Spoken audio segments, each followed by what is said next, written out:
महाराष्ट्राच्या सागरी जलधी क्षेत्रात सिंधुदुर्ग किनारपट्टीवरील मुणगे समोरील समुद्रात अनधिकृतरित्या मासेमारी करणाऱ्या कर्नाटक उडुपी येथील नौका सिंधुदुर्ग मत्स्य विभागाने पकडून कारवाई केली आहे।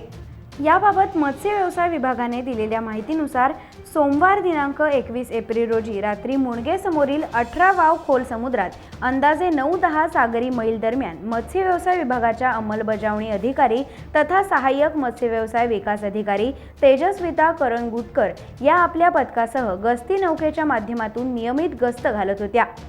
यावेळी कर्नाटक राज्याच्या जलधी क्षेत्रासाठी परवाना असलेली श्रीमती वेदवती स पुथरण यांची नौका श्री महालक्ष्मी 3 महाराष्ट्रातील जलधी क्षेत्रात मुणगे समोरील समुद्रात अनधिकृतरित्या मासेमारी करत असताना पकडली। या नौकेवर नौका तांडेलसह इतर 6 खलाशी होते। ही नौका जप्त करून सर्जेकोट बंदरात ठेवण्यात आली आहे। टाइम्स डिजिटलला लाईक करा, शेअर करा, सबस्क्राइब करा आणि बेल आयकॉन दाबायला विसरू नका। Times digital.